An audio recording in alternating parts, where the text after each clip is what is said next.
Hey out there, this is Tom Houston, Stephanie, and I'm back. I'm back.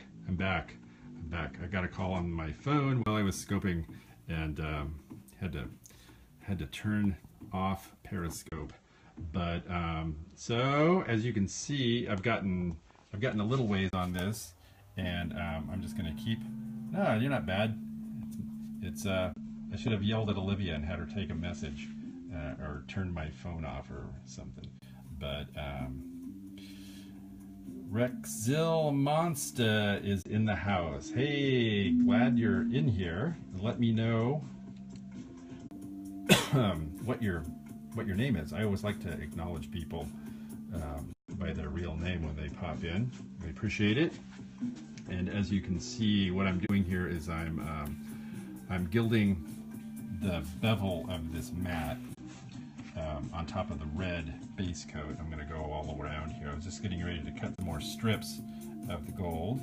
My voice sounds a little muffled. Okay, all right, I will speak up. But I'm going to put my phone back up on the stand here, so I won't be able to see comments. But so then you can see. I think you can see what's going on. I think you can see that. And I'm going to cut out of this book of gold leaf here. I am going to cut a few more strips since I'm working in a really skinny surface here. It's easier and more efficient to cut the gold first.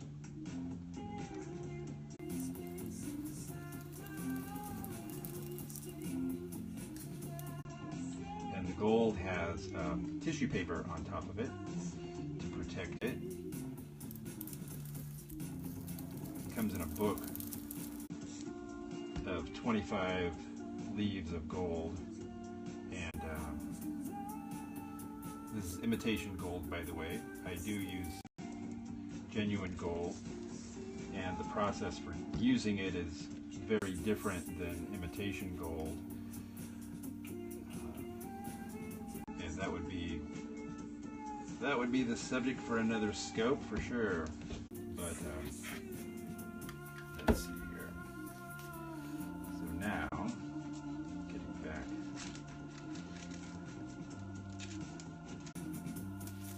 Pick this up. Hopefully you can kind of see what I'm doing, and then tap it down. And the gold sticks to the sizing that I've already applied to the red base coat.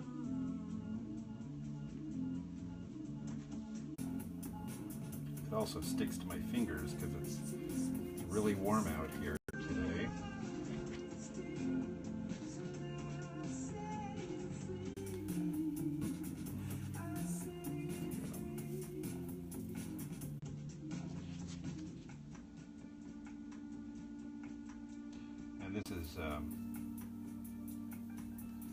This is not entirely precise right here, so I can pull it apart and just piece it together.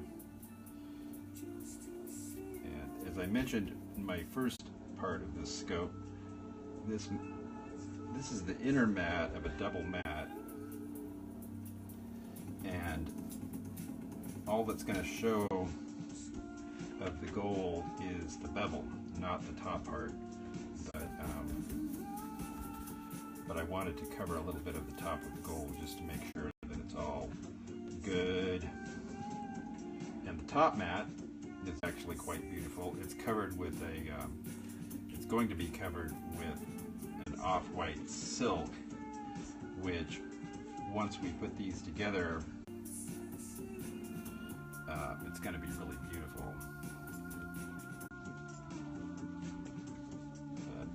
I've been gilding for a long time, and it's awesome. In fact, I was so interested in it that I started gilding paper and using it for my artwork, my visual artwork, as a surface to work on, and also to print photographs onto, which is super awesome. That's also subject for another scope, is the printing is the printing of digital images onto the gold or silver leaf paper. Hopefully you're still on there. I can't see my comments right now. I'm just going to keep talking away and working my way around. There we go.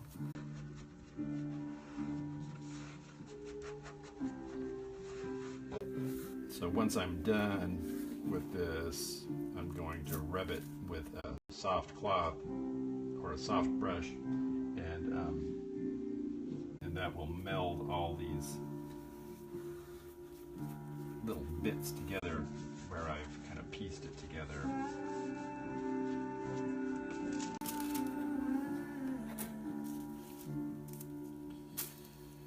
There we go.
Okay, now we'll keep on going here.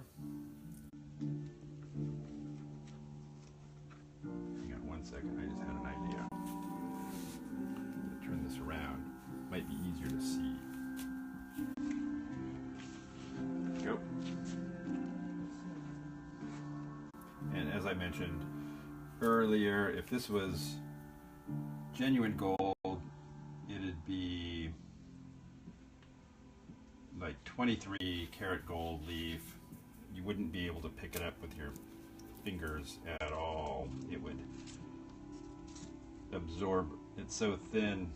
This stuff is like, by comparison, this stuff is like tin foil compared to genuine gold. And the genuine gold, you have to use a special brush to pick it up with static electricity. And if you did pick it up with your fingers, it'd be a big mess, and it would basically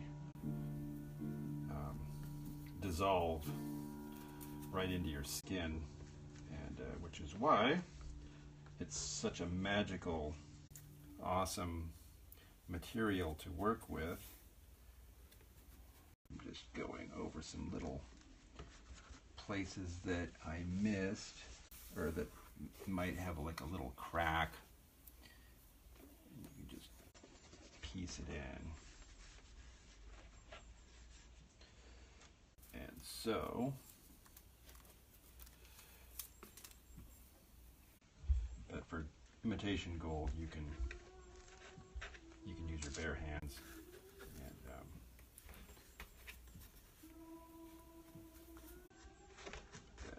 make sure it's all the way into the corner, all around. Here we go.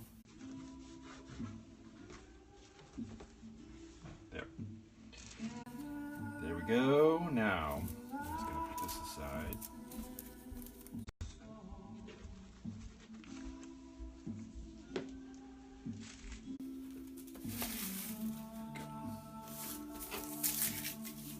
There we go. So that part is done. And,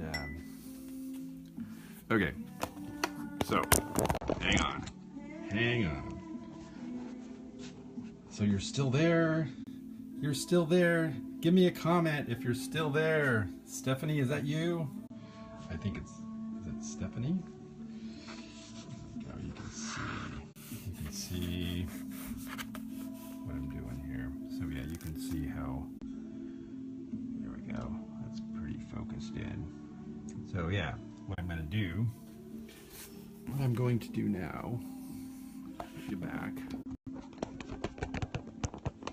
There we go. All right. Very good. Very good. Oh, Kristen. Excellent. You're there. Yay! Thanks for the hearts. Thanks for coming back. Yeah, I had to do part 2 here because my phone rang. So, what I'm going to do now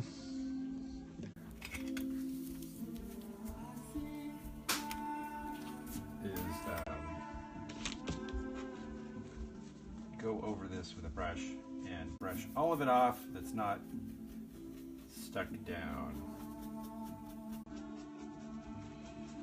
Use a soft brush to do this first and then a soft cloth to do the rest of it.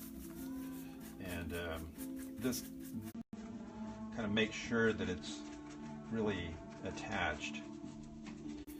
Going over it like so.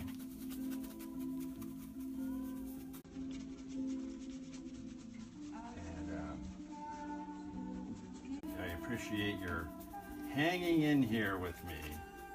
I'm used to doing kind of quick scopes that are less than 10 minutes, but I have rambled on quite a bit a few times, and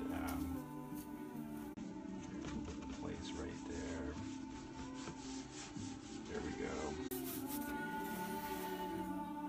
There we go. This is coming along.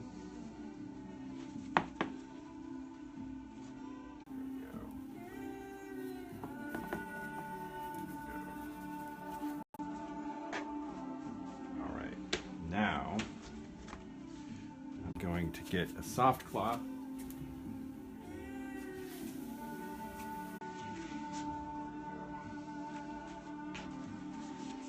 And then just rub lightly over all of it, and that basically takes off anything that isn't stuck down.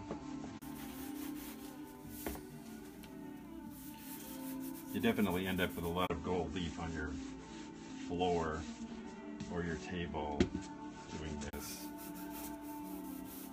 and that's okay.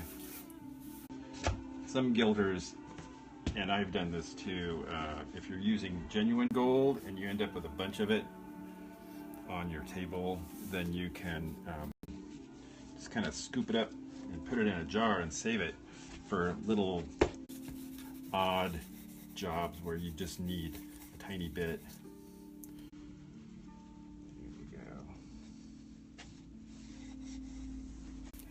Second, put this down.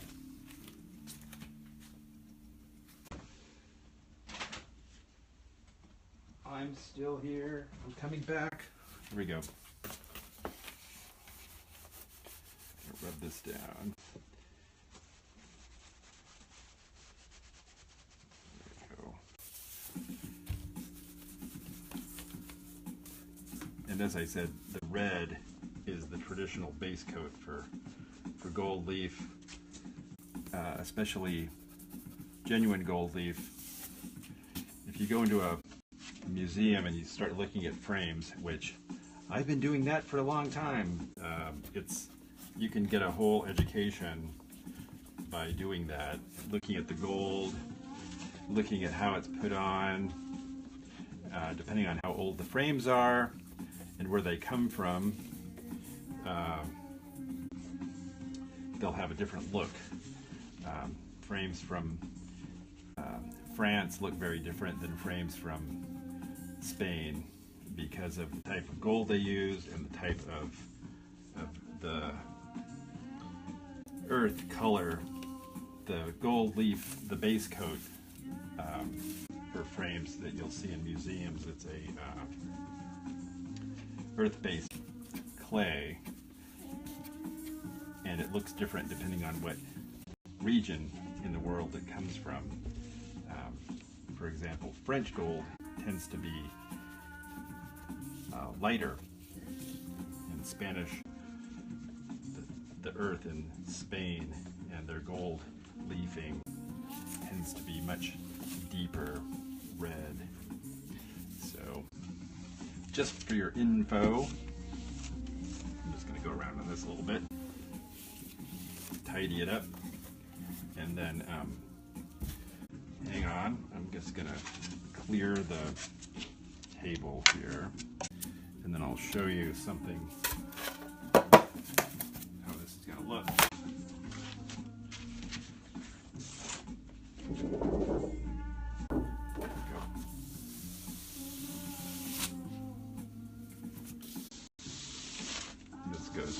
This goes into the vacuum cleaner, and there we go. There we go. All right.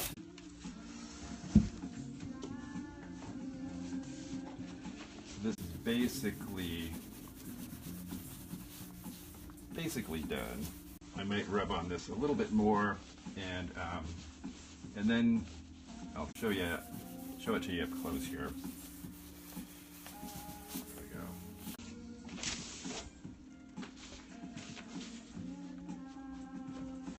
Hang on. Gotta grab the camera here and prepare for the earthquake. Thanks for the hearts, by the way. Appreciate it. Oh, got my finger in the way. Let's see. So, okay. The lighting is pretty good. But you can see how there's some little, hopefully that's not so reflective that you can't see it. Hang on. And there you go. You can, hang on. Hold on, trying to get this together here. There we go. You can see how there's some little places where the red shows through. And that's what we want. I'm gonna take a little steel wool. Thanks, I appreciate that. I'm gonna take a little bit of steel wool and kind of bring out the red even a little bit more. And then, yeah, and I'll show you, hold on, hang on 1 second here, I gotta hang the camera back up. I'm gonna show you what this is approximately gonna look like when it's done.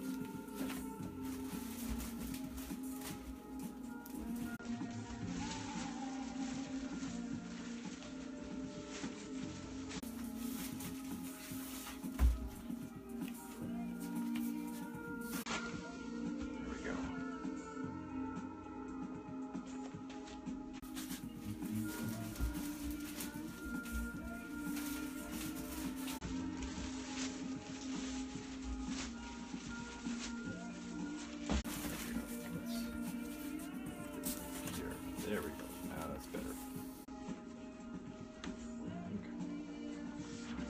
Here we go. All right. Now. There we go. Now, that's better. That is way better. Okay. So now you can see the only bit of the gold that's going to show is just right there. So that's pretty awesome. And then this outer mat is going to get an adhesive. I roll an adhesive glue onto it, and then we have a mounting press at our shop. I'm actually at home. I think I mentioned that. I do some of this kind of work at home because it's not the kind of thing that you can do very well when I'm at work, and you know, like if the phone rings or things like that, you kind of have to have an environment where you're not going to be interrupted. So anyway, this outer mat here is going to get adhesive rolled onto it, and that is going to dry, and then we're going to put very thin, slightly off-white silk onto it and put it in our mounting press, and that will bond to the outside, and then so it'll be silk against gold, and it's going to be quite elegant, and then it's going to get a hand-finished black Asian style frame. It's an oriental print that's going in this piece. So anyway, that is the idea, and you can focus right there. So yeah, I'm probably gonna just, you know, work the gold a little bit more and bring out a little bit more of that red. And we also use like a paste wax sometimes and put on that, or shellac. There's so many different ways to finish gold leaf, and to do antiquing on it to make it look so that it's not so shiny or that it's not so new looking. And so, but so yeah, that's it. That is the scope for today. Okay, so I appreciate your watching, and I'll probably not do a scope on the fabric part of it, but maybe I will. That would be an interesting thing. I can take my camera stand to our shop and maybe show you how the silk part is put on. So, but I appreciate your hanging in here with me for this. That's awesome. I appreciate your sharing, and I appreciate the hearts. And as I said, if you're watching on the replay, I appreciate that too. So my name is Thomas Houston, and I'm a visual artist, master certified picture framer, and art gallery owner and musician. And my scopes are going to be about creative things that are, that are in my realm of expertise. I've been scoping since about the middle of December about all kinds of topics that aren't necessarily in my field of interest as a 100 scope challenge. But now that I'm done with that, I'm gonna, you know, be more specific about things that I know a lot about and I think are interesting. So yeah, okay. So I appreciate it. I appreciate the hearts, and I'll see you on the next installment. Ciao for now.